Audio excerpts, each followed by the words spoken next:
To defeat. Hey guys, I'm Caleb Giddings, I'm Keith I'm talking. Jack.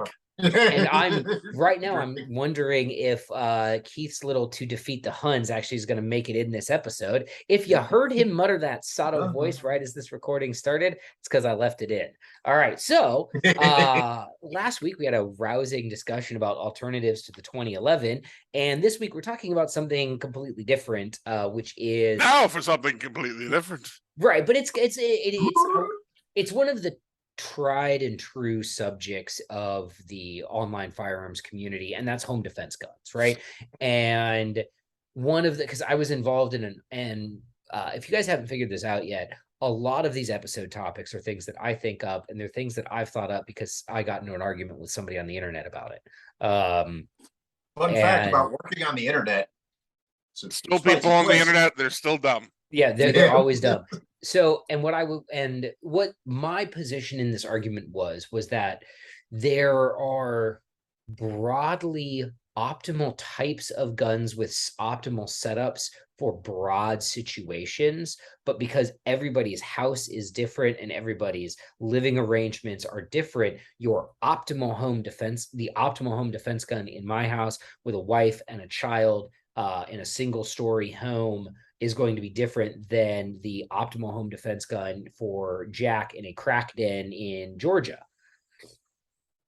I'm not saying you live in a crack den. It's more true that it's wrong, actually. Yeah.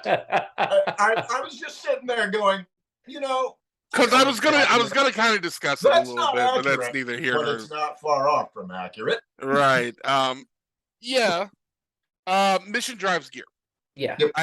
I hate that saying, but man, is it accurate. When it's one of those sayings too, where it's an overplayed saying, like it, and people lean into it without understanding it. Right?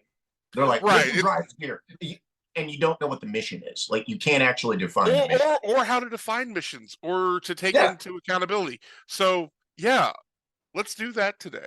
Yeah. All right. So on the note of the mission drives the gear train first, I do want to say that is definitely one of those sayings that, like slow is smooth, smooth is fast, has actual value behind it if you understand what the point of the saying is trying to get at. If you just blindly say mission drives the gear train and you use that to justify dumb whatever things. Yeah, exactly, right? Like, I can say mission drives the gear train to justify keeping a Mossberg Shockwave with a Maglite duct tape to the barrel, but that doesn't necessarily make sense. Do I have a Mossberg Shockwave with a light duct tape to it? Yeah, I do, but it's not duct tape. I bet 2 of 3 people in this video have that. Honestly, if you're in this video and you don't have that. Right? Hey, hang on. How many people in this video have revolvers with the grips wrapped in goon tape or some sort of fabric tape because it helps with water absorption and not anything to do with fingerprint resistance? That's 3 for 3. Goon tape, you could sponsor us. We think you're cool. All right, so let's talk about that, Jack, since it was your idea. Let's go. Okay. Home defense, one, does not, in my opinion, include just what is inside your 4 walls. Absolutely. It is what I would like to call a domicile footprint, which includes your yard, your driveway, your backyard, and here's the crazy part, most of what your neighbors have also. Why? Why is that the case for me? Is it because I imagine myself in a rolling gun battle against several ninjas on a ranch dwelling?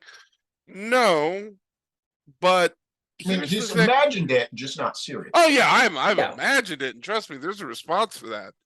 But there's the realistic nature that I like to call. I have stopped using the term home defense and replaced it with another term that I think invokes my concept a little bit better, which is farm defense. Now, here's why. 1, I don't live in a farm. I live in an apartment building in the bad side of town. So why do I use the term farm defense? I have a question, hang on, related to that. Would you be happy if you didn't live in the bad side of town? Like, if I live in right now, due to some reasons we're not going to get into, I can't live where I prefer to live, which is out in the country. Rent's cheap where I live, motherfuckers. Yeah, it is. And you know how many people fuck with me? Precisely none. You know why? Because I look like Predator. You I look like smell a that way. problem. Yeah. Now, do I recommend you live how I live? Fuck no, I don't tell you how to live like I live. I think it's a bad idea for most of y'all, but I've been doing this a long time. I know what I'm about, and I'd rather have money for good food and good memories than rent. Perfectly reasonable. So back to the farm defense. So, farm defense, one, encompasses all forms of defense.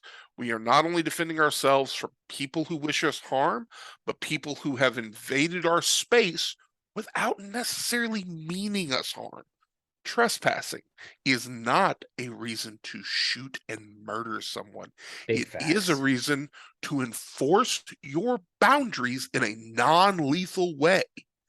You also have to defend yourself from four-legged and no-legged predators, as on the farm you have things of value.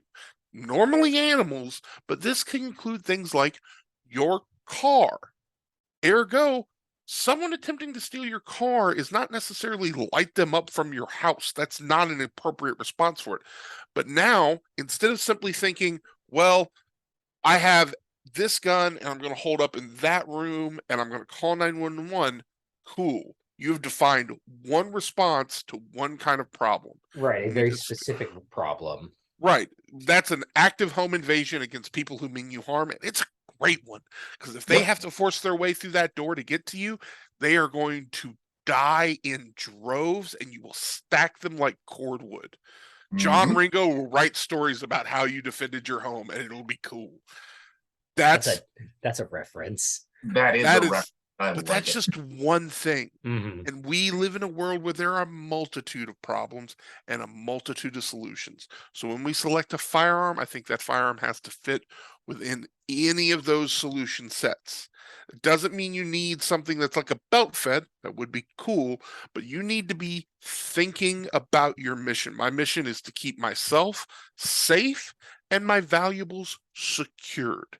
And I have a number of tool sets that'll help me on that, but we're going to talk about just the firearm today. But when I talk about that firearm, I want you to understand that I need that firearm to be a lethal, accurate device that provides myself with information and is readily storable and reliable. So, and I think that's a really good way of thinking about it. And what I want to, what I'll add on to that when I talk about the skill piece of it is when you are taking this holistic examination of your home defense scenario. I tell people, so let's say you select a shotgun for home defense, all right? I tell people pattern that gun for the longest theoretical shot that you may need to take and the shortest theoretical shot that you need to take, because you need to know what those pellets are going to do at those distances. If the longest shot that you may need to take is going to be from your back patio at a predatory animal 50 yards away, a shotgun might actually not be the answer here. But with that, so not just knowing your gear, but then you also have to know your skill, right? And when you talk about like, your neighbor's yard, my yard, I live on about a quarter of an acre. Now, there are a very limited number of circumstances where I would be legally justified shooting from my house at somebody who is outside of my house.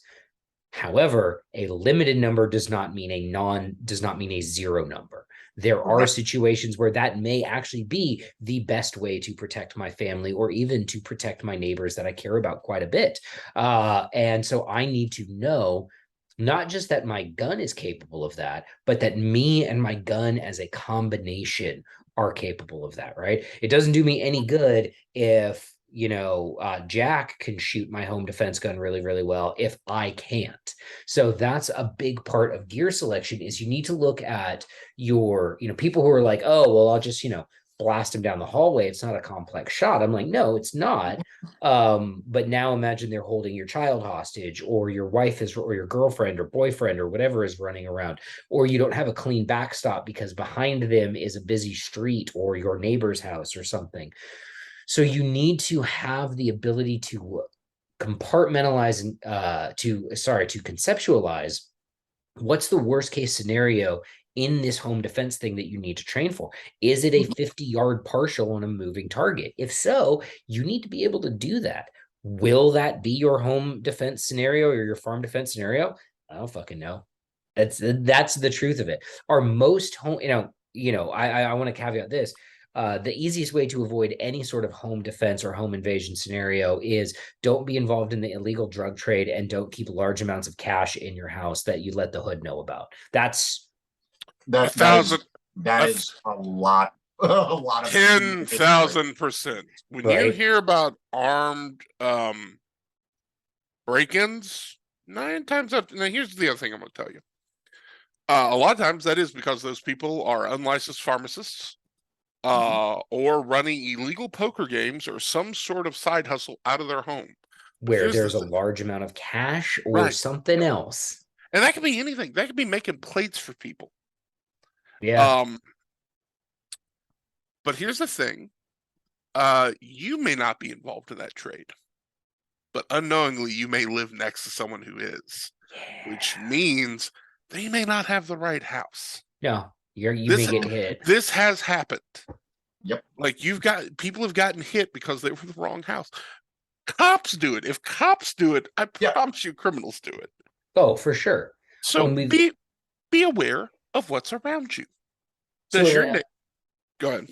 No. It's kind. So this to me, especially if you live in a neighborhood, a huge part of your home defense strategy should be knowing your neighbors. Because if I saw somebody in my neighbor's, like let's say like last night I was out on my patio and I saw someone that I didn't recognize running through my neighbor's yard at 10 o'clock at night, I would call my neighbors because we have a friendly relationship and they would do the exact same thing for me. So that is a huge, so like knowing your neighbors, knowing your neighborhood is an important thing to do, because then also if building your community, being a part of your community. I know the thing, especially with millennials, like, don't talk to me, don't do that. Know who's around you. At least have cordial contact. Take them a pie or something. If it's feasible. If you live next to the crazy person, then sorry. You don't need to be in someone else's life, but you should at least be able to say hello to them. You should have some idea of them. And they should have some idea about you in a friendly way. You'd be very, very surprised how absolutely little effort it takes to ingratiate yourself to your neighbors as just kind of the nice guy I live next to. And then they will go out of their way for those basic communication things like, hey, someone was at your house. Hey, what was happening there? Hey, their dogs out running I got this one the other day was, hey, there are some dogs loose in the neighborhood and I know your dog's out. And it's like, hey, good looking out. I can pull my dog in if I need to, because I don't know who these dogs are. Right. And that right there saved Keith from a possible shooting. Right. Mm-hmm. And it gave him the opportunity to text his neighbor and be like, hey, who let these dogs out? Kind of 10, I took that opportunity and my neighbor appreciated the reference. I would hope so. God, I would have been disappointed if you had it. But like when we talk about home defense, farm defense, lifestyle defense, whatever, we love to get so wrapped up around the gear because let's be real, that moves the fucking needle. I could write an article and post it on my fan page about having a layered, actually I have one that the day that we're recording this, it's going up at 4 p.m. So by the time you listen to this, it will have been up for ages, but it's talking about an encounter that I had last night where 2 lost kids looking for a 4th of July party showed up at my house at 10:30 at night, which is not like a really great time to show up at my house.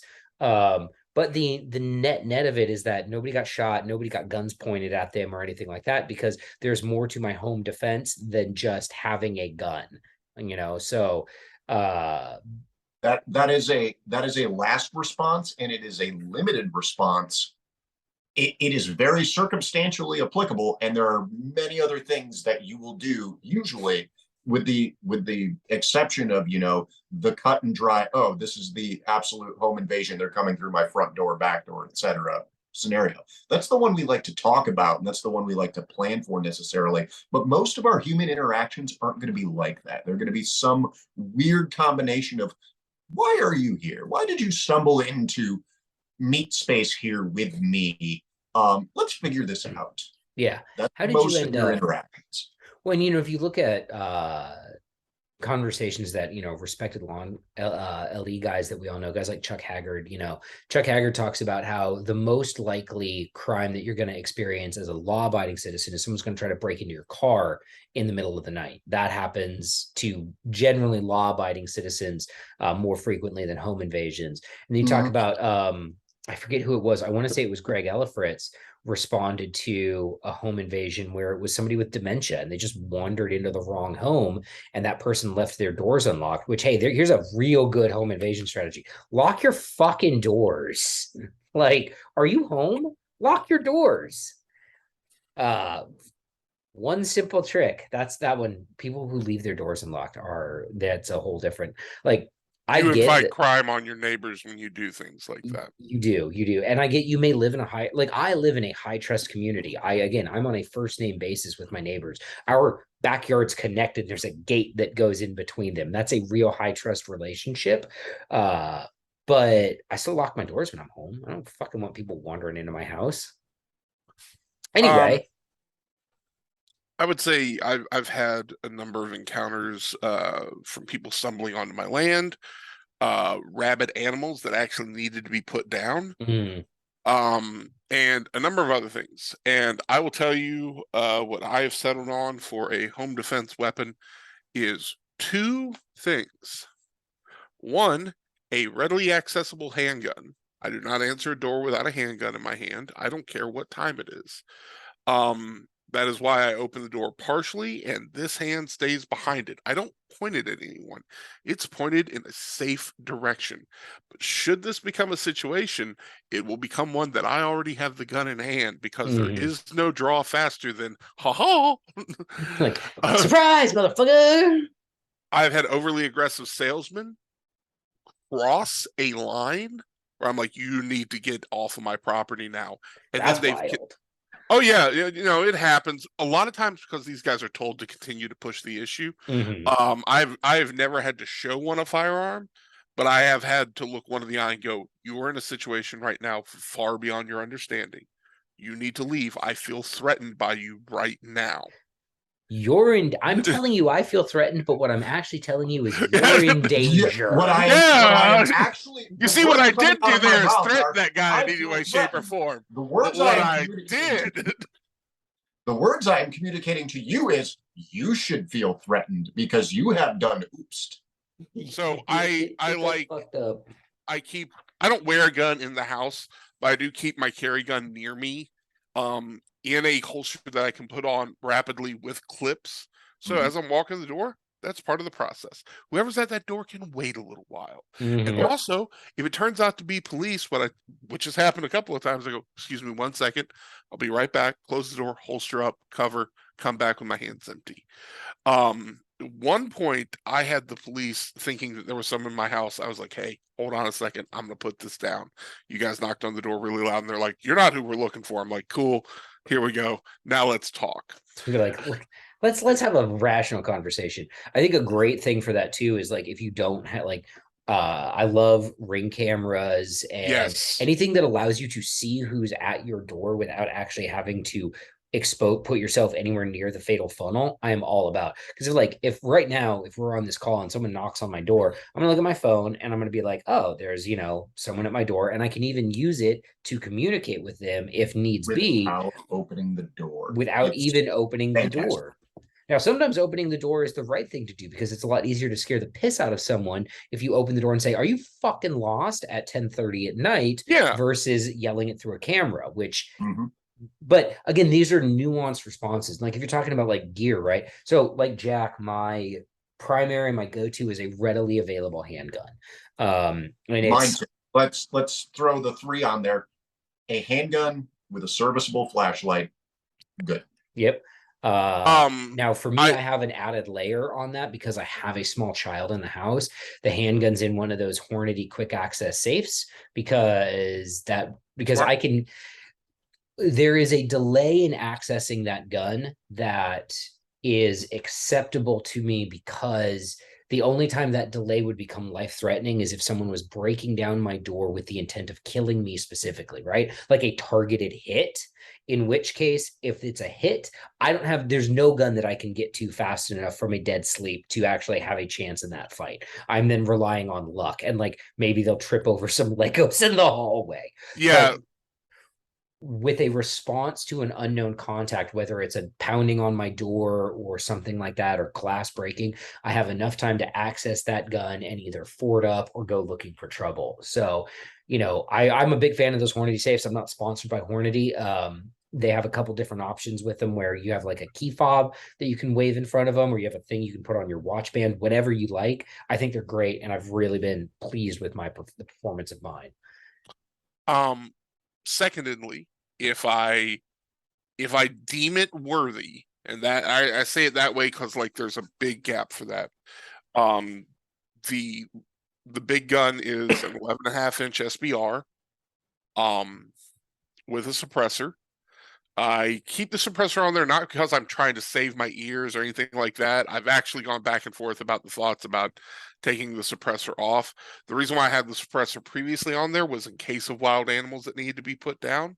That's something I would like to minimize exposure on. But here in the apartment, I actually probably should just take it off. The more noise I make, the better.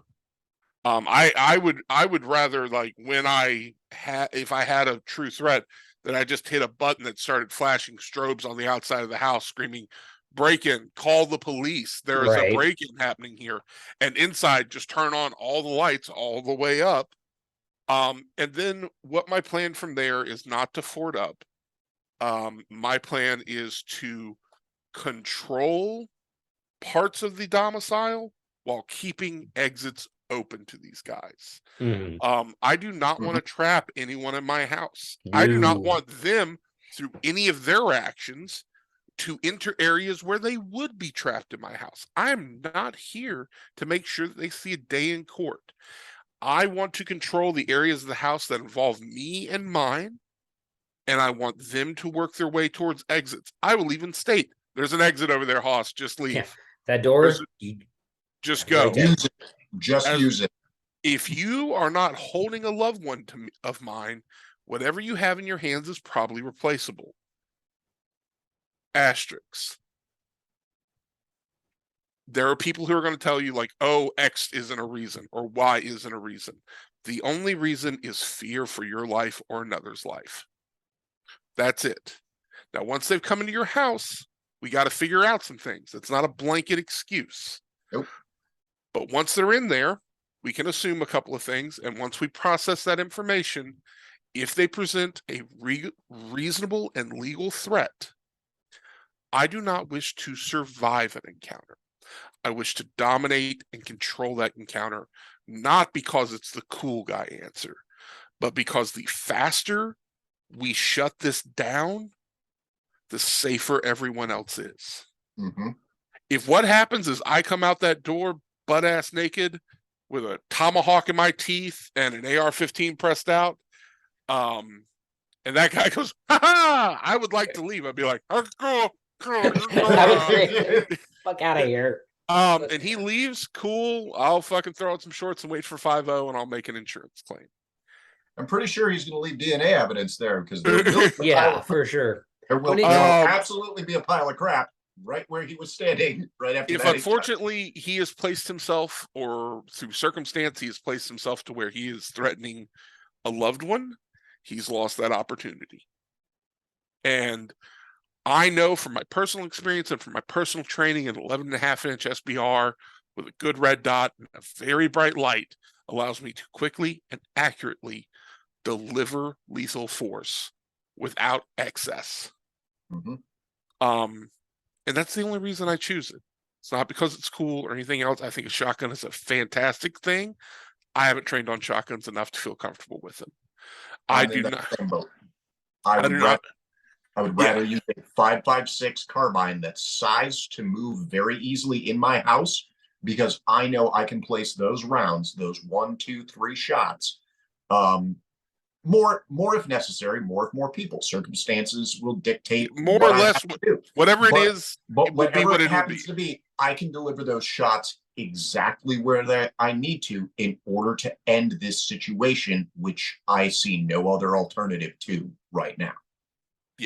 Yeah, for Um, sure. Well, and that's why like I actually switched away from the gauge to a 9 mil SBR is because given the changing dynamics of my home defense situation since moving to, a single story house versus a condo and having a child and stuff like that, I love my 1301, but that gun's a lot harder to run. So like if I go to my nuclear option, which is the 9 mil SBR instead of just the pistol, if I do end up needing my support hand for something like grabbing a toddler to get them out of the way, I can still run that 9 mil SBR with one arm a lot easier than I can a 1301. And the 1301 is a really good shotgun, but I'm going to be That's a able to get a huge lot more. argument in favor of SBRs in general too. Or Because they're bullpups. shorter, because they're lighter, the bullpups, mine's an X95 bullpup because of that reason. Because that gun can stay in my shoulder with one hand, and I can do everything I need to with my other hand very easily with that gun. You heard it here first, Very guys. I said something nice about bullpups. The world is clearly just, coming just to an remember, end. guys, the Tavor is no longer being used by the IPF. That's why they ordered another like 6,000 of them the other day. Oh man, and just as though the world is coming to an end with me saying something nice about bullpups, so must this episode come to an end. Guys, when we talk about things like home defense, we want people to be able to have a nuanced understanding of what we're talking about. This is not just a one size fits all, everyone should get a staccato with a suppressor for their home defense gun.